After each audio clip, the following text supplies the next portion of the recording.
जल्दबाजी एक शिक्षाप्रद कहानी। दो बौद्ध भिक्षुक एक मठ में रहा करते थे। एक बुजुर्ग था और एक जवान। ये गुरु शिष्य की जोड़ी एक दिन किसी नगर के सफर के लिए निकले। ये दोनों जिस नगर के लिए जा रहे थे उस नगर के प्रवेश पर एक बड़ा सा गेट था। ये गेट शाम को एक निश्चित समय पर बंद कर दिया जाता था। इन दोनों को उस नगर में बहुत जरूरी काम था, इसलिए वह किसी भी तरह गेट बंद होने से पहले उस नगर तक पहुंच जाना चाहते थे। लेकिन सिर्फ समय ही उनके लिए एक बाधा नहीं थी, एक और बड़ी बाधा थी इस नगर के रास्ते में आने वाली एक नदी। दोनों गुरु शिष्य बड़ी जल्दी में अपने सफर को खत्म करना चाहते थे। दोनों बड़ी तेजी दिखाते हुए उस नदी तक पहुंच गए, जिसे पार करके उन्हें नगर के उस गेट तक पहुंचना था। बारिश का मौसम था, इसलिए सामान्य रूप से जितना उस नदी में पानी होता था उससे ज्यादा था। दोनों ने नदी तक पहुंचने के बाद समय देखा तो अब नगर के गेट बंद होने के लिए ज्यादा समय बचा नहीं था। ज्यादा पानी होने की वजह से वह दोनों नदी में तैर कर जाने का रिस्क नहीं ले सकते थे, इसलिए गुरु ने इधर उधर देखा तो उसे एक जगह पर एक नाविक बैठा हुआ नजर आया।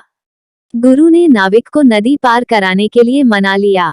नाविक के साथ दोनों गुरु और चेला नाव में सवार हो गए और नाविक को कहने लगे कि जरा जल्दी इस नदी को पार करवा दो।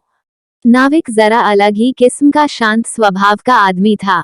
नाविक बोला, जल्दी में कोई किसी मंजिल तक नहीं पहुंच सकता। जो भी होगा आराम से होगा। गुरु और चेले ने नाविक से कहा कि आराम से हम जाएंगे तो उस गेट के बंद होने से पहले नहीं पहुंच पाएंगे।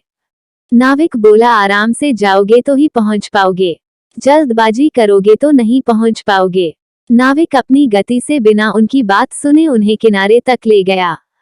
किनारे पर आते ही गुरु और शिष्य ने बहुत जल्दबाजी दिखाई और वह गेट की तरफ दौड़ने लगे। नदी किनारे से गेट तक का रास्ता बड़ा पथरीला और झाड़ियों वाला था। जल्दबाजी में बूढ़े बौद्ध भिक्षुक का झाड़ियों में पैर फंसा और वह गिर गया। गिरते ही पत्थर से उसके सिर पर घाव बन गया और काफी खून बहने लगा।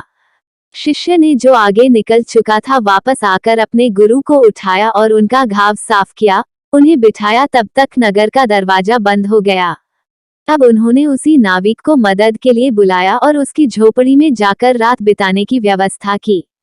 जब गुरु को थोड़ा अच्छा महसूस हुआ तब नाविक ने उससे कहा कि आप लोग मुझसे ज्यादा ज्ञानी हैं, लेकिन मेरे थोड़े से ज्ञान पर जो मैंने किताबें पढ़कर नहीं बल्कि अनुभवों से पाया था आपने ध्यान नहीं दिया। अगर आपने मेरी बात मानकर आराम से गेट की तरफ गए होते तो आज आप मेरी झोपड़ी में रात बिताने के बजाय नगर में आराम से रात बिता रहे होते। दोस्तों, हम भी अपने जीवन में इसी तरह जरूरत से ज्यादा जल्दबाजी दिखाते हैं और इसी जल्दबाजी में हम कुछ ऐसी गलतियां कर बैठते हैं जो खुद ही हमें अपनी मंजिल तक पहुंचने से रोक देती है। माना कि मंजिल पर पहुंचना जरूरी है, लेकिन क्या उस मंजिल तक पहुंचने वाले रास्ते का, सफर का आनंद लेना जरूरी नहीं है?